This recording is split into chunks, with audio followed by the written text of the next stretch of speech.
বুধবার বৃষ্টি হলেও বাংলার আকাশ থেকে কোনোভাবেই সরে যায়নি বৃষ্টির মেঘ। আগামী শনিবার পর্যন্ত উত্তরবঙ্গ জুড়ে বজ্রবিদ্যুৎ সহ বৃষ্টি যেমন থাকছে, তেমনি এর পাশাপাশি ঝোড়ো হাওয়ার দাপটও থাকবে। মঙ্গলবার গভীর রাত থেকে বৃষ্টি নামে উত্তরবঙ্গের বেশ কয়েকটি জেলায়। অনেক জায়গায় ঝোড়ো হাওয়ার কারণে গাছ ভেঙে পড়েছে। বুধবার দিনভর মাঝে মাঝে বৃষ্টির সাথে ঠান্ডার প্রভাবও সাধারণ মানুষকে শীতের পোশাক গায়ে তুলতে বাধ্য করেছে। চৈত্রের শুরুতেই যেন অকাল বর্ষণ সারা বাংলা জুড়ে, আর সঙ্গী হলো ঝোড়ো হাওয়া। দক্ষিণবঙ্গেও যথেষ্ট ঝড় বৃষ্টি হয়েছে, তার সাথে বজ্রবিদ্যুতের প্রভাবও পরিলক্ষিত হয়। বলতেই হচ্ছে ভরা বসন্তে বৃষ্টির দেখা। আলিপুর আবহাওয়া দপ্তর জানিয়েছে, অকাল বৃষ্টির জন্য সবচেয়ে বড় কারণ যেটি তা হলো বঙ্গোপসাগর থেকে আসা প্রচুর জলীয় বাষ্প, যা কিনা বাংলায় প্রবেশ করেছে।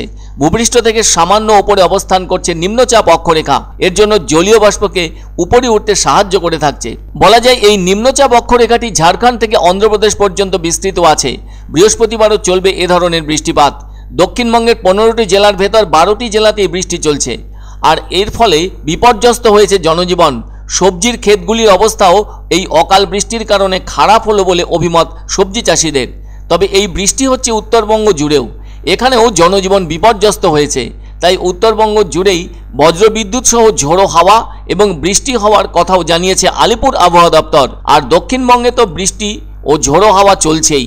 এর কারণ হিসেবে আলিপুর আবহাওয়া দপ্তর থেকে জানানো হয়েছে একটি ঘূর্ণাবর্তের উপস্থিতির কথা। ওই ঘূর্ণাবর্তটি অবস্থান করছে উত্তরপ্রদেশ থেকে দক্ষিণ অসম পর্যন্ত, আর সেটা দক্ষিণবঙ্গের ওপরেও রয়েছে। ফলে আগামীকালও বজ্রবিদ্যুৎ সহ বৃষ্টিপাত হবে।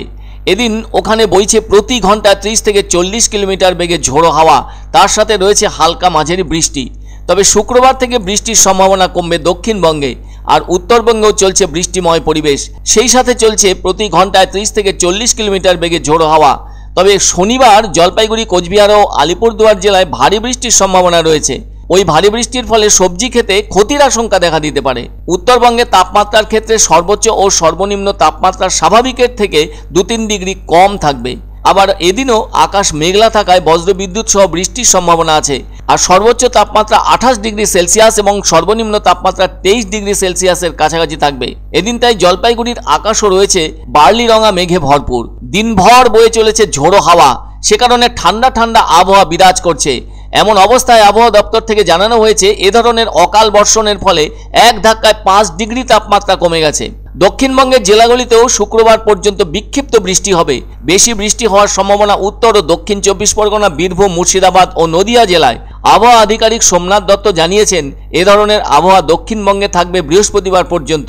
সেই সঙ্গে থাকছে বজ্রবিদ্যুৎ সহ ঝোড়ো হাওয়া ও বৃষ্টি। আর 23শে মার্চ পর্যন্ত উত্তরবঙ্গে চলবে ঝড় বৃষ্টি।